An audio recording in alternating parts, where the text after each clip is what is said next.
Greetings, I'm Barrett, and welcome to Meet Me at the Table. Today we're going to be continuing our playthrough of Kingdom Death Monster. That's right, we're back to the settlement after taking out that Beast of Sorrow. That was such a fun fight. Now sadly, we lost a wonderful member of our group. Actually, I think our founding member of our group, Gold Moon. She was one person that actually was the one that started our civilization. She thought of the first word and all that fun stuff. But sadly, she is no longer with us, but that's okay. Now, when we last left off, we gained all our resources, but I didn't do any of the experience points or weapon proficiencies. So we're going to take care of that really quick. So our returning survivors, Alana, Riverwind, and Burm Everman, get 2 experience for fighting a level 2+ creature. So they're going to gain 2 Hunt XP each, which is going to be really good. Alana's going to gain a Age milestone. Burm Everman is going to gain his 2nd Age milestone. Now he's our savior, so he actually does have to take an extra Hunt XP, which isn't too bad. So we have to do 2 Age events really quick. Now, we've seen this Age event many different times. Our first person is Alana. She is going to be doing the first stage of our Age event. She's going to be able to select a weapon proficiency and then roll on the table. So her weapon proficiency I have gone ahead and chosen is going to be Shield. I know that seems weird because we don't have a shield, but don't worry, I have a plan. So she's going to change Shield as her weapon proficiency, and I'm going to go ahead and roll 2 dice and see what she gets. She got a 15, which means she's going to be able to gain 1 random fighting art. Now I've got our fighting arts right here. I've mixed them all up. I'm just going to go ahead and give it one more cut, and we get to draw a random fighting art. She got Double Dash. During your act, once per round, you may spend 1 action to gain a movement. Oh, that's going to be really cool. All right, so she has the fighting art Double Dash. So I've gone ahead and wrote Double Dash right here, and it's just put right next to, hopefully remember all the stuff, use Lightning Bolt to gain a move action. So she's all set. That's her Age event. Now let's move into Burm Everman. Now Burm Everman is going to be doing his 2nd Age milestone. So he's going to be doing improved reflexes. The years have sharpened your reflexes. Roll on the table below. It's again 2d10. Let's see what we got. We got an 8. He's going to gain, 1 permanent strength. Oh, that's going to be perfect. So Burm Everman, our savior, not only has +1 accuracy, but he also has +1 strength. And of course, he has +1 luck. Oh, this guy's going to be awesome. I just wish he wouldn't gain all this age so fast. And the final thing we have to do is it does say right here, nominate the survivor that dealt the killing blow. That survivor gains a random fighting art. And that's going to be Burm Everman. So again, we're going to take our fighting arts, mix them up, and give them one final little cut and see which one Burm Everman gets. He got Tumble. It says, when something would collide with you, roll a d10. On a result of 6+, you successfully tumble out of harm's way. Instead, place your survivor standing on the closest space outside of the collision path. All right, we're going to write that down on his character card. So I've gone ahead and wrote down Tumble right here on his card, so we're all set to move into the settlement phase. Do you think our survivors are going to make it through the settlement phase and build some awesome equipment and hopefully not lose all that awesome loot we have? Then I need you to meet me at the table.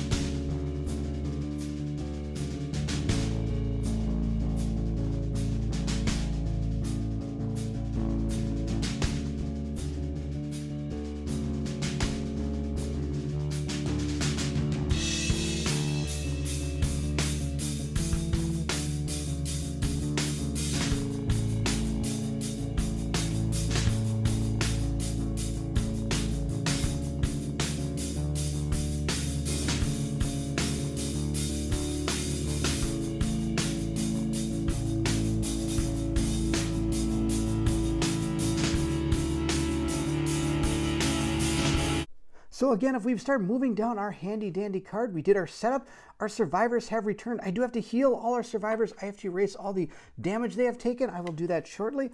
Then it says we get to gain endeavors. And we get 1 for each returning survivor. So Riverwind, Alana, and Burm Everman get 1. Now we get 2. Sadly, Gold Moon didn't make it back. And then we get 1 more because of our cooking innovation. So we're going to put those all right there. The next thing we have to do is update our timeline, draw a settlement event card and resolve it, and then trigger any story and settlement events on the timeline for this year. So we are going to be moving into Lantern Year 11. Wow, we're doing really good. Okay, we have to do a settlement event, and then we have to do the story event Regal Visit. So we're going to go ahead and draw one of our settlement event cards. I'm just going to mix them up just a little bit more, and we're going to draw a settlement event. We're going to draw this one right here. We got, what's this? Stranger in the Dark. Oh my gosh, look at all this. It just says roll a d10. So we're just going to roll a d10. I'm not even going to read all those. We're just going to roll the d10. It's all black up here. I'm guessing this is not going to be all that great. All right, let's see what we get. We got a 7. So right down here, 7. 7 or 8. The stranger calmly explains that he has always been in the settlement. Gain 1 population. The new survivor has the 0 presence. Secret fighting art. Wow, that's awesome. So this wasn't bad at all. All right, I'm going to go ahead and take care of that.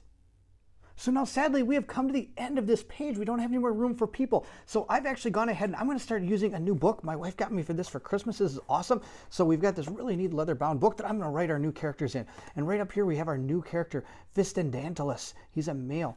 He's going to be our newest member of our civilization, and our population remains at 11. We lost Goldmoon, but we gained our new guy, Fistendantalus. Now at this point, we are going to have to deal with the Regal Visit. And here's the picture that goes along with it. And as usual, this game is not for kids, so kids should not be watching this. But here is the Regal Visit. He has come to our civilization. So here's our story event, Regal Visit. The hand strides into the settlement. The survivors' thoughts vanish as they fall to their knees, struck dumb by its glorious, incomprehensible presence. Add the hand to the Nemesis Encounter list. Add Nemesis Encounter, the hand, level 1, to the timeline 2 years from now. The hand begins the inspection. So here is the inspection. I have to roll a d10. Now, our timeline is already updated. The game itself already writes all this stuff in, so I don't have to do it. But we do have to roll on our inspection table and see what happens. We've got a, oh, it rolled off the book. Let's roll it again. We got a 3. Oh, I bet that's going to be absolutely terrible. It says, in one swift motion, the hand draws its sword, cleaving the lantern oven, and 4 survivors asunder. Suffer 4 population loss, and return the lantern oven to the innovation deck. Challenge the hand to avoid this loss. I have a feeling we're going to be challenging him because that's pretty devastating. Also with a 3, if we had to accept the Darkness Society principle, the hand would present us with 2 infants and gain 2 population. But we don't have this principle, so that doesn't play an effect. Now, to prevent ourselves from losing that population and that innovation card, I can choose to challenge the hand. And he accepts your challenge. Add Special Showdown, the hand, level 1 to the timeline this year. After the showdown, heal the returning survivors, then resume this year's settlement phase at the update death count step. Do not gain endeavors, draw a settlement event card, or advance a lantern year. So that's the choice we have to make. So I think the choice is pretty apparent. We're going to probably have to challenge this guy because I can't afford losing the lantern oven. I mean, the lantern oven, what does it even do? I'm sure it's awesome. What does it do? Lantern oven. Well, it gives us heat and it gives us a survival. Yeah, I don't like losing innovations, and 4 population is a lot of population. So we're going to go ahead and challenge this guy, meaning we're going to have to fight him in a special showdown after this settlement. Next, we have to update our death count, and yep, you got it. Goldmoon is dead. So we're going to go ahead now and into the check milestone and story events. We don't have any of those. We're going to develop. So I'm going to go ahead and take all our endeavors, move them over here with all of these resources. So let's quickly go through what we have. So here is a mountain of resources that we had from defeating that Beast of Sorrow and all the other events that went along with it. We have a Lonely Ant, some fresh acanthus, and iron. I've put these over here because I don't think I'm really able to use those. Of course, I can turn these into the dried acanthus, which I probably will do. But for now, they're going to be sitting right over there with our Lonely Ant, who is probably not going to be used either. Now, I've put these separately, an organ, a bone, and a hide. We're going to use these and 1 endeavor to innovate this turn. That's what we're going to do. So I'm going to take one of our endeavors, put it there, and we're going to innovate, which means I get to draw 4 cards from the top of this deck, and we get to see what we get to innovate. Okay, we're going to cut it one last time, and we're going to take 1, 2, 3, 4, and see what 4 innovations we have that we can choose from. We can choose from pictography. At the start of the survivors act, they may decide to skip their activation and run away. Oh, that might not be too bad. I could almost run away from from the event I'm about to have. After a hunt event is resolved, a survivor may decide it's time to go home and run away. Add pictography consequences to the innovation deck. Our next one is storytelling. I can boost my survival limit, use 2 innovations to gain understanding, or 3 insanity, or I can trigger the white speaker. I have no idea what that is. All right, let's see what else we have. Clan of Death. The enduring strength of your clan passes. All newborn survivors gain accuracy, strength, and evasion. Wow, that's really good. And we have scrap smelting. This is, I can build a blacksmith. Oh, I bet that's going to be really good. But it takes 6 bones and 3 scrap. Wow, that's a lot. And I can turn scrap into iron by using this. Wow, there's some really good innovations that I have to try to think of what to take. We've been having a lot of death in the family. I think we're going to be using this Clan of Death. I think this is going to be the innovation we're going to take. I am not going to take these 3, though that running away one might be pretty good. So these are the 3 I chose not to take. If you think there is one in here that is absolutely a standout thing I should be taking instead of the Clan of Death, please let me know and I will probably change it out. But for now, this is our choice. We're going to be adding the Clan of Death to our innovations. And we're going to add these 3 back into the innovation deck, and there's nothing new to add. That one was like the end of like a chain, I guess. So there are no new innovations to add to our innovation deck. And now with that done, we have to decide what we want to do with all these resources. We have a lot of different things we can build from. I think the first thing I want to look into is our leather worker. Our leather worker is big time. I really think we need to be using that. So we're going to go ahead and spend our 1 endeavor, and we do have ammonia. So we're going to do this leather making. Spend any number of hide to add any and equal number of leather strange resources to the settlement storage. Now, I'm not going to pull out the leather strange resources because I'm just going to start using them. So we're going to go ahead and start using these leather resources. We're going to start up here by using a scrap and a leather to make a leather mask. So we're going to use 1 leather and 1 scrap. So we're down to 4 scrap that we have inside our resource storage. Now we're going to keep on going. I'm going to go ahead and use a leather and a hide. So we're going to take this leather and a hide. Now, of course, they don't say leather on them, but I'm just turning them into leather as we go here. Leather and a hide. We're also going to do leather and a bone. So we're going to go ahead and use leather and this bone to make the next piece of armor. We're then going to take a piece of leather. So we're going to go ahead and use that. And then the last one is a leather and hide. So we're going to use a leather and, oh, I think we're going to go like this. We're going to use this leather, and then we're going to use this as a hide. That's going to be what we're going to do. So we've gone ahead and created an entire set of leather armor here. Let's just make sure I did that right. I have a hide, leather, leather, leather bone, leather hide, and leather. Yes, we've gone ahead and created an entire set of leather armor. That's absolutely awesome. All right, now the other thing I could create is this leather round shield, which is my plan.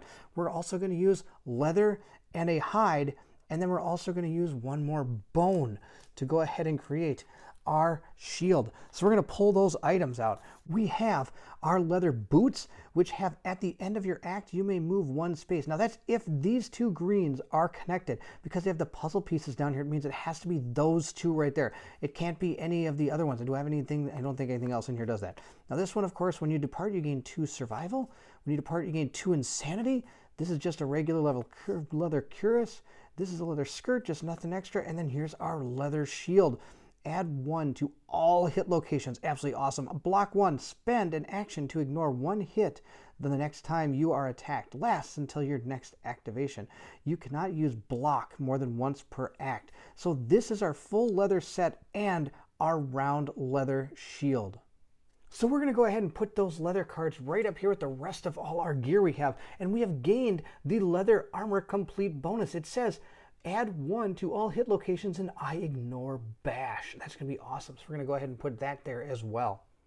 So what we have left is 2 things, 2 organs, 4 bone, and then some of our extra stuff. I'm going to go ahead and make 2 of these dried acanthus. It's going to cost me 2 fresh acanthus. We're going to make those 2 things using our organ grinder right here. I can use, what is it, dried acanthus. I have 1 fresh acanthus, so I can make some dried acanthus. All right, now, there's only 3 of these in the box. You only get 3 of everything, except I believe the paired weapons, I think you get 4 of. But, so I can't make any more than 3, I don't think. So we're going to go ahead and take those. He's going to go right into the storage. I don't think I'm going to use that. I'm not going to use this or this. Those are going to go into the storage. Now, I can also make some stuff here. One thing I want to do is I want to make some monster grease. Now, I could make a frenzy drink with this, which I could consume to have him gain frenzy for the entire turn, or encounter, but I'm not going to do that. We're instead going to use this to create some monster grease. The last couple things I want to create is I do want to make a claw head arrow. It's slow ammo and I need a bow. You must have a bow to activate this in your gear grid. Now it says here, if you hit, monster gains -1 evasion token once per showdown. So I can go ahead and launch this at him. So we're going to make that, and it's going to cost us from our catatarium. It's going to cost us, I think it's 1 lion claw. So we're going to use our lion claw to create the cat head arrow. And our final thing we're going to do is we are going to create another bone dagger. That's right, I'm going to get another dagger person out there. And we're going to use a great cat bone in order to do that. Because according to our catatarium, no, it's not our catatarium, it's the bonesmith. We need, in order to make a bone dagger, 1 bone. Another reason I like these is they're not frail, they're not going to break. We're going and fighting now a lot of things that are having a lot more hit locations that are not suitable for frail weapons. So I don't want to do any more of those. Like our bone axe and our bone blade are both frail. I could make a bone club maybe. 1, 2, 3 would use all those. And I think I want to keep these elder cat teeth because at some point I can use those elder cat teeth to create this.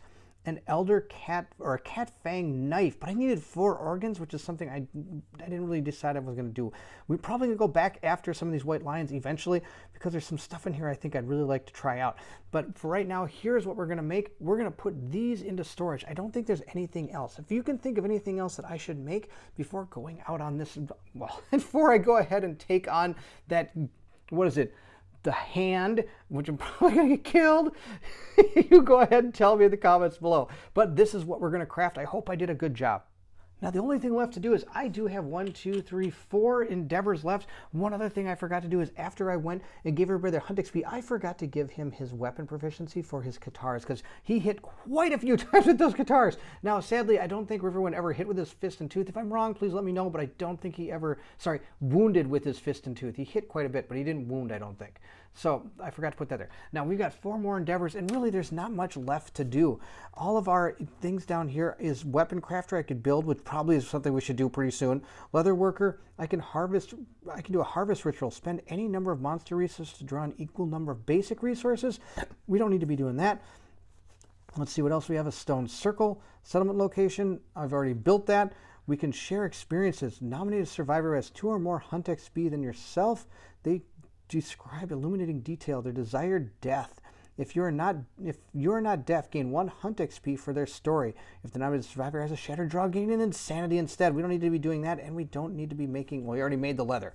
So the only thing left to really do is auger, and that's going to be probably the thing we're going to do. So we got to find the auger one. Which one's that? That's right here. Organ grinder. We all know what this thing does. So we're going to go ahead and nominate a survivor. And let's see your roll on the table. Add +1 to your roll if you have 3 understanding. I don't have anybody that has 3 understanding. So we're just going to start rolling. I got 4 of those endeavors. And of course, if we roll a 1 through 3, I lose a resource from my settlement, but I gain an understanding. So let's see if there's anybody close to reaching an understanding milestone. Riverwind is. But is Riverwind ever going to, well, he might still go on some, he's got a shattered jaw. I don't know if he's ever going to be able to do anything. Tinkerer. He can explore, add +, well, he'd become a tinkerer because he's in the village, right? Or analyze, look up the AI card. Yeah, he'd become a tinkerer. Gain 1 endeavor when you're returning survivor. Not too bad. All right, let's see here. What are we going to do? Yeah, why not? We'll have Riverwind do it. He'll take the place of Goldmoon as our person that's going to be auguring. So he's going to roll on the D10 and see what he gets. He got a 3, so he is going to lose 1 of these, and I'm also going to have to lose a resource, and he does gain 1 endeavor. I'm going to lose the lowly ant. All right, there's our resource we're losing. We're going to go ahead and do it again. Now, I know I'm supposed to do the, the understanding milestone or story event. We'll do that after we finish this. I just want to roll these up real quick. So we're going to use another and see what we get. We got a 4. That's nothing, but I do get to add 1 now because now his understanding is 3 or higher. So it's a 5. Still nothing happens. We're going to take another one. We're going to roll it up. We got a 6, and that's a 7. I get to gain a survival. I shouldn't say 4 is nothing. He's gaining survival, but he's going to be at max survival when we get out of here. All right. And the last one we got, and see what we get here. We got a 1. Oh, we lost another resource. Which resource we're going to lose? I think we're going to lose Fresh Acanthus. So he has gained 2 understanding. We got no population out of that. That's too bad. He gains 2 understanding. We're going to go through and have a milestone. I'm going to go ahead and archive these. And that's going to be our augury attempt, and that's really our development phase. That's really all we have. So let's go ahead and deal with our understanding. So during the settlement phase, we have Epiphany. We've gone ahead and read this already. Gold Moon had this happen to her. So we're going to go ahead and just roll our D10 and see what happens. Now, of course, I do gain the Tinkerer ability here, but let's see what else we get. We got a 5. So I do gain +1 endeavors this settlement phase. So I'm actually going to be able to augur one more time. So Riverwind is going to gain Tinkerer, and we're going to roll another D10 and add +1 to see if we can augur. Let's see what we get. We got an 8. All right, that +1 extra endeavor from our insight gave us the ability to actually go ahead and have an intimacy story event. Now, of course, we've probably seen this one more than any other thing in the book. So I'm just going to go ahead and roll 2d10 because we do have the extra. You can take the one you like the best. And we got a 10 and a 1. Well, guess which one we're taking? You got it, we're taking 10. Now, we already have that savior, the birth of a savior, so we can't have the birth of a savior. Instead, we're going to have the settlement celebrates a twice fortune event. A pair of healthy newborn survivors enter the world. The settlement gains +2 population. Oh, that couldn't have come at a better time. So again, we have our new book that has all our people in it. We now have Silvara and Flint have also joined our settlement as newly acquired children. They do get the +1, actually +1 strength and +1 evasion, of course, if we decide to keep that innovation. So those are our 2 new survivors. We're going to keep on moving on here. This is going great. All right, now I think that's about all we have left inside our development phase. So we're going to move into, the Prepare Departing Survivors.